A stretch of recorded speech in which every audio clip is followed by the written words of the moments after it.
I'm going to make this very simple for you, Dan. Men should not play sports against women.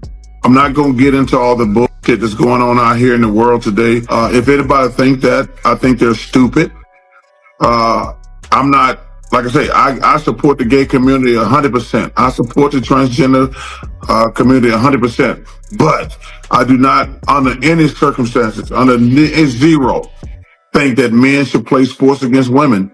And if anybody have a problem with that, they're going to have to get over it, because I'm not going to change.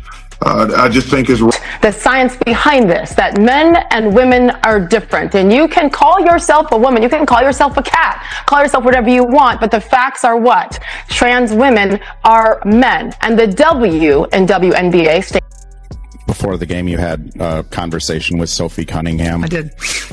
If you want to share what you talked about, feel free. But more of my question is just how important is it to have those like in-person conversations with people that I think it's have great. different views? I think it's great. I think both of us understand that we have platforms. And, we both talked about, wanting to, more than anything, educate. And Charles Barkley just said the one thing most people in sports media have been too nervous to say out loud, and he said it without blinking. Sitting on Inside the NBA, Barkley made it clear he agrees with Sophie Cunningham's position that men shouldn't be competing in women's sports, and he said it in that same blunt, no-nonsense tone he's used his whole career whenever he thinks something obvious is being made complicated on. I'm never going to think it's all right for men to play sports against women. And I don't even think that's controversial. That's the thing that's funny. Like some of this stuff like when you see these debates on television, like, yeah, men shouldn't play sports against women. I'm done. I don't want to hear you try to explain it to me. No, I don't want to hear it. I'm not going to argue with you. Men shouldn't play sports against women. I'm done. There's a lot of shit we can argue over. To where this actually started. Sophie sat down for an interview and said, plainly, that she wants to protect young girls and women in sports, and that she believes competition should stay separated by biological sex. No name-calling, no targeting of any specific player, just a policy opinion given in response to a direct question. That single answer is what set off weeks of national coverage. And it's the same sentence Barkley was reacting to when he spoke up. Trans men going and saying, I want to play football. I want to play basketball. I want to be... Why there's no trans men going into men's spaces? Why is it trans women that's going into women's spaces? Show me the last time a trans man was on a podium in any sport.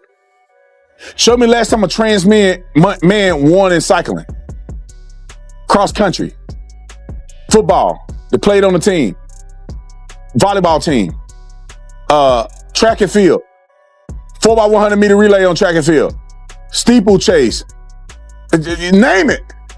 Show me a trans man that have been competitive. Show me one. Show me. Happening to Sophie since that interview has gone way past disagreement. She's getting booed every time she touches the ball on the road. Arenas have had banners aimed directly at her, and the WNBA has been slow, almost reluctant, to step in and say, enough is enough. It started to look less like fans expressing frustration and more like an organized effort to make an example out of one player for saying something a lot of people privately agree with. Fuck are y'all booing Sophie Cunningham at every game now, man? This is what we doing to Sophie, trying to villainize this woman when all she did was what? Out of Portland says everything. Every time Sophie caught the ball, the crowd erupted into boos loud enough that broadcast mics picked it up clearly. She didn't flinch. She answered it the way competitors usually do, by hitting a shot right back at the people jeering her and letting the scoreboard do the talking instead of a press conference. Out there are now protesting her at WNBA games. So much so that a coach from another team pulled Sophie aside to have a few words with her and just let her know what she had thought about what Sophie said. Guys, Sophie Cunningham is probably the most popular athlete in the WNBA. If she goes bye-bye, there is no more WNBA. Additionally, Have you ever seen Sophie Cunningham play ball before? What on earth makes y'all think that she cares about a bunch of crybabies complaining about an 80-20 issue? Literally, no one wants men and women's sports. It is highly unpopular, and the only people that do want that are people who have likely never played sports before and their views are only half the story. Banners have shown up at road games with messages clearly meant to shame her for the ESPN comments. And arena security has had to get involved more than once when things escalated between fans holding opposing signs. It's rare for a WNBA game to generate this much crowd tension over something that happened off the court entirely. And that alone tells you how far this has traveled beyond basketball. Holding our signs and cheering for both teams. And this lady, older lady, comes up to us. And she comes up to us, and at first I think she's going to be nice. And then she asks, like, what are you guys doing? Something like that. And then it was like, Jesus loves everyone. That's what she told us. And I was like, oh, I know. Like, I'm religious. Like, I know. Like, I know. Nice. Yeah. And she's like, oh, I hope Jesus can forgive you for what sin you've done. And like, something like that. And then she told us that we were effing insane. And she's like, and she went like, insane. Yeah. She's like, you better stop this. And stop pulling this. Yeah. And for you guys, I hope God can save you. Yeah. She said, for you to come here and pull this shit. Yeah. She said the word. Yeah. Did she say effing insane or? No, she said the word. And nobody around you spoke up for you. No. I will say, Annalie, when I came over, you were in tears. Yeah, I've never been yelled at like that. I mean, I've had people hate on me on the internet, but like, it doesn't really affect me as much because it's just. Then came the moment that really blew this open. A Seattle Storm co-owner, Celeste Keaton, confronted two teenage fans sitting courtside over a sign that read nothing more than a thank you to Sophie for speaking up for girls in sports. No hostility on that sign, no attack on any player, just gratitude. Keaton told the girls their presence was insane and suggested they needed forgiveness, and one of them was in tears before the night ended. The league eventually fined and suspended Keaton, but only after days of public pressure once the video spread. That's the backdrop Barkley was speaking into when he finally addressed the situation on air. He wasn't just weighing in on a policy debate in the abstract. He was reacting to a controversy that already had real victims. Two kids who came to a game to support a player they admire and left shaken because an adult with power decided their sign was worth confronting. Cunningham has said that males, biological males, do not belong in women's sport. That's it. That is the rational, sane, commonly shared stance. It's a safety issue. It's a fairness issue. It's not an anti-trans kids campaign, but this coach saying, oh, trans kids are this is what they do. The straw man argument. She is trying to say that Sophie is against trans kids and she's excluding them and this is evil. No! It's so dumb. It's so evil. It's so calculated. And this is how. Didn't stop at simply agreeing with Sophie. He went further and warned the league directly, saying something close to, y'all got to be very careful how you handle this, pointing out that trying to punish a player for stating an honest opinion sets a dangerous precedent for everyone involved, players, coaches, and the league office alike. That's a heavier statement than it sounds. Coming from someone with Barkley's platform and history of speaking his mind regardless of who it upsets. What made this moment bigger than just one segment is that Barkley wasn't the only established voice in sports willing to say it out loud. Once his comments started circulating, other figures from completely different corners of the sports world began adding their own take. And almost none of them landed anywhere close to the WNBA's official posture on the controversy. Says what's true. She says common sense thing, and she gets so much backlash. She's like, men should not be playing in women's sports. Why is that so I don't get it. I don't understand it. It's a simple statement. She stood by it. That's what I love about when people say things. Don't back down. If you say something, stand by it. And she said it. She backed it up. She's not backing down no matter how much heat she gets from certain people. It's an 80-20 issue. 80% of the country think it's true. 20% don't. The 20% is crushing her. Let them. Who cares? But I love that she didn't back down. I love everything she stands for. She plays hard. She's good. Like I said, don't watch WNBA, but I like those two girls right there. Yeah, she's going to get backlash from the girls around her and other teams. And, it's It's a liberal and mostly gay league, which is fine. I have no problem. My daughter is gay. No problem. I got no problem with that. I got no problem with that. But the way they push things on people, sometimes I don't like it in the WNBA. That's why I'm not a big fan of watching their games. Former Chicago Bears linebacker Brian Urlacher was one of the first football voices to jump in, saying flatly that he didn't understand why an honest opinion about competitive fairness was being treated like a scandal. Kendrick Perkins, the former NBA center turned ESPN analyst, took a more measured tone but landed in a similar place, saying players should be allowed to answer questions honestly without having their season turned into a referendum on their character. Shaquille O'Neal, never one to stay quiet for long, chimed in on his own show, suggesting the entire situation had been blown out of proportion by people looking for something to be outraged about. It wasn't just retired athletes either. Current broadcasters and former Olympians started weighing in too, which is part of what made this moment different from a typical sports talk radio dust-up.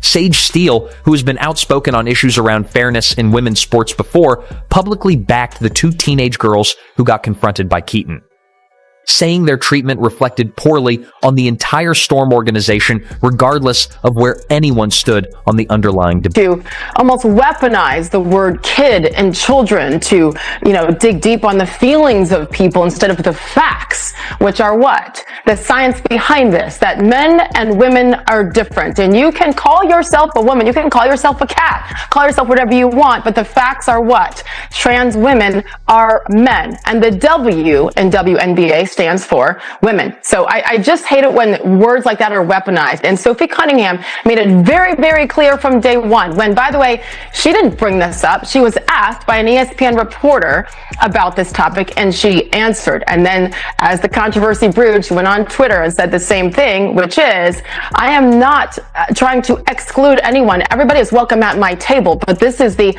Steele's comments mattered because she wasn't coming at this from inside the NBA world the way Barkley was.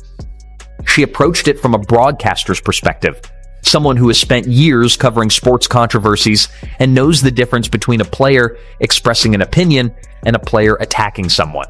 Her read was that Sophie never crossed that line, and that the reaction to her comments said more about the current climate than it did about anything she actually said. Other voices started stacking up quickly after that.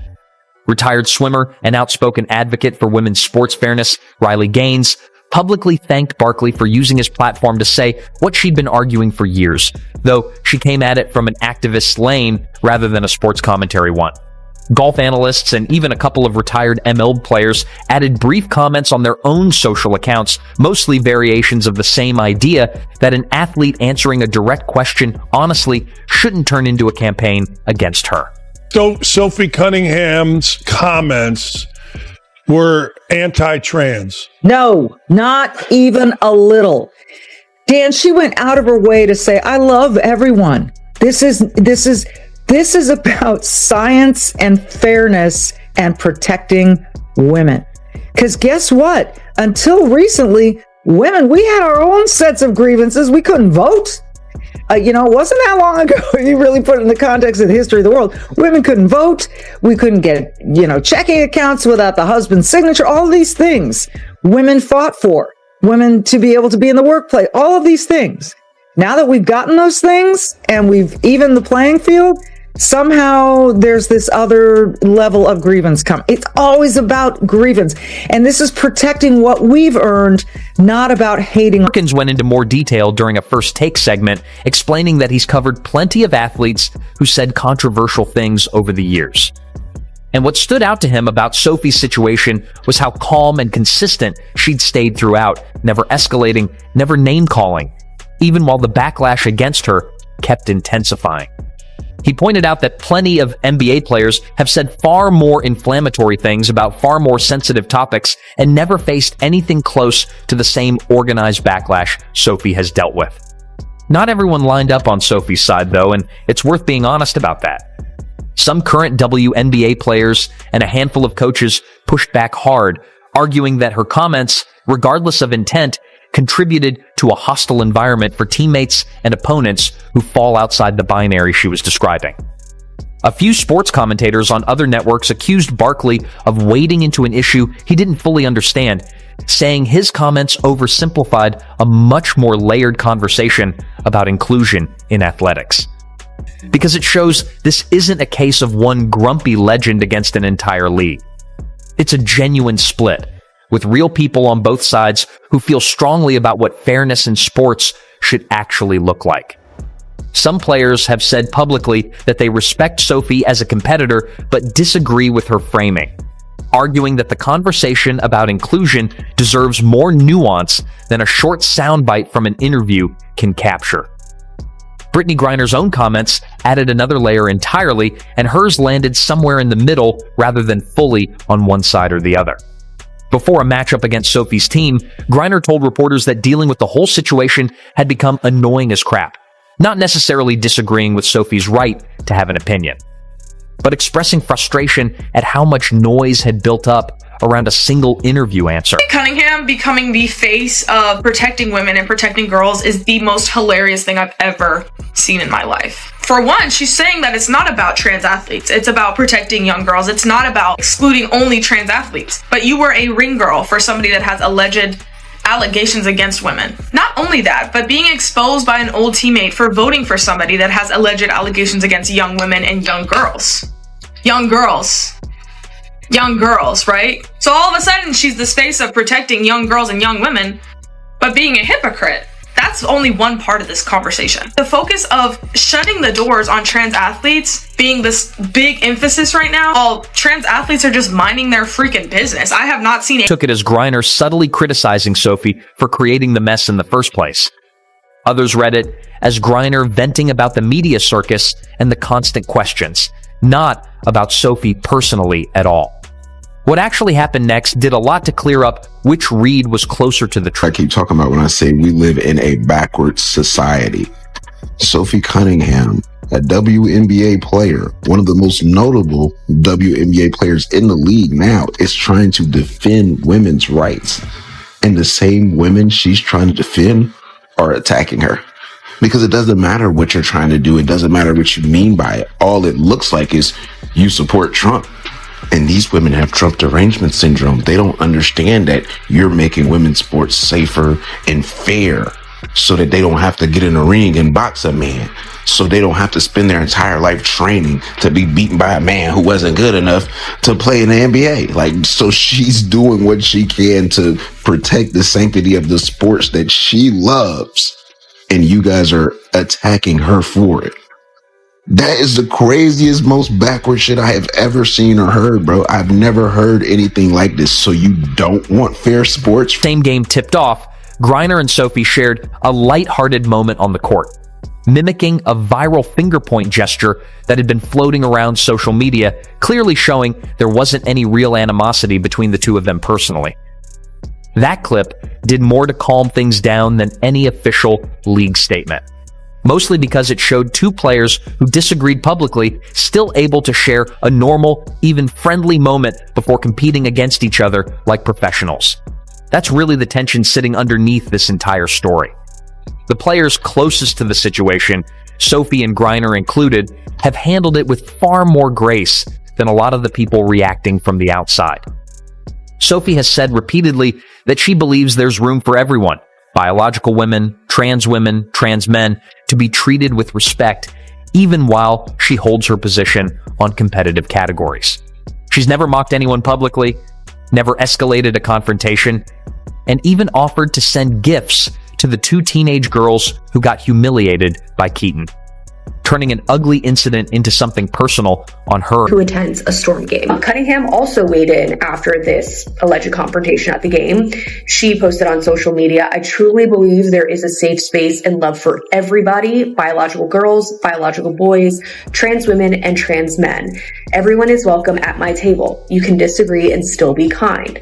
She said, "Bravo to those girls for standing up for what they believe. You'll be hearing from me soon." And she added, "Truly embarrassing of the co-owner. Unfortunately shows the type of..." Her response after the co-owner incident became almost as talked about as the original interview. She wrote that people can disagree and still be kind to each other, praised the two girls for standing up for what they believe, and called out Keaton's behavior directly without ever demanding she lose her job or attacking her personally. That tone has stayed consistent through every stage of this saga, even as the noise around her kept growing louder. Compare that to how some of the crowd reaction has looked at road games, and the contrast becomes obvious. Banners aimed at shaming her, organized boos every time she touches the ball, and a co-owner who thought it was acceptable to confront teenagers over a thank you sign. Whatever side of this debate someone lands on, it's hard to argue that Sophie has been the one escalating.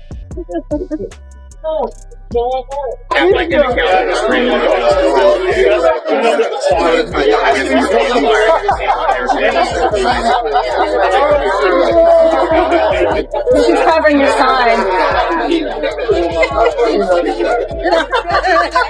That split has become visible in a different way entirely.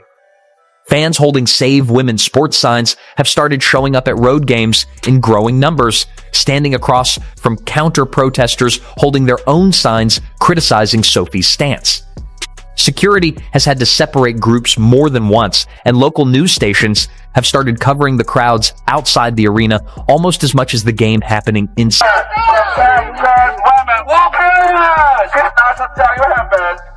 How you like that?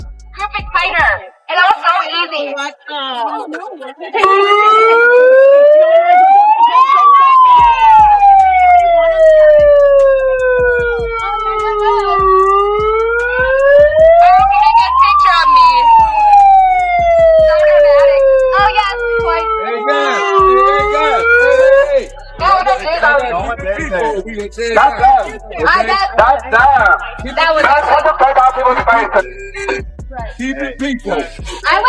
That's the environment Barkley chose to step into when he finally broke his silence. He didn't have to say anything at all. Plenty of commentators avoid these topics entirely because there's no upside to wading into something this charged. But Barkley has never really operated that way, and once he spoke, it opened the door for a wave of other voices. Some agreeing, some pushing back hard, to say what they'd been thinking for weeks. Urlacher's comments kept circulating for days after Barkley's segment aired. Mostly because football fans who don't normally follow WNBA storylines suddenly found themselves paying attention to this one. Perkins continued defending his position on multiple shows, always coming back to the same core point that Sophie answered a question honestly and has behaved with more composure than most of the people criticized. Something straight. Sophie Cunningham can make publicly transphobic comments, triple down on them, and continue to play without facing any real consequences, averaging 9 points per game, by the way. And yet, the second that someone else pushes back on them, they get hit with a suspension and a fine. Like, am I reading this correctly? Cunningham's recent harmful comments about trans women and women's sports sparked an anti-trans rally outside of Tuesday's game between the Storm and the Fever. In fact, a second Sophie Cunningham rally, which is what they're calling it, by the way, is also being planned for Friday's game in Portland. The entire league needed to focus on basketball instead of turning every press conference into a referendum on players' personal opinions. Plenty of athletes have said things over the years that generated far less organized backlash. And why is this particular topic drawing so much more intensity than usual sports controversies? None of this looks like it's cooling off anytime soon. Every time Sophie plays on the road, cameras are waiting to see whether the boos continue, whether new banners show up, and whether the league office finally addresses the pattern directly instead of issuing vague statements after the fact. Every time, another respected voice from a different corner of the sports world weighs in, whether in support or in criticism. The story picks up new life on a fresh platform. Sophie Cunningham more because she is putting her career on the line, speaking her truth, trying to protect our women and girls, and making sure that they have the ability to compete and all of their hard work to pay off because they're competing on an even playing field. That is the number one issue to me. And I want to see more women go ahead and speak out about this because put all the other issues aside. This is sport. And in sport, it must be a fair and even playing field. And having biological men competing with women is robbing them of their opportunities. Number one, that is simple. If this is a sport, it should be about equality and fairness on the playing field. And this is not fair. All the other issues, protecting our women in the locker rooms, all of that, I agree with. But when it comes to sport, this should be the number one frontier issue, and it is not talked about enough, and we need more women to talk about it because it's stealing the opportunities of our hardworking women. Through all of it is that Sophie Cunningham never asked to become the center of a national conversation about fairness in women's sports. She answered a question honestly, stood by her answer when the backlash came, and kept her tone steady even while things around her kept escalating. Charles Barkley breaking his silence didn't create this controversy, but it confirms something a lot of people had already suspected, that her opinion is shared by far more people across the sports world than the loudest reactions online would ever suggest.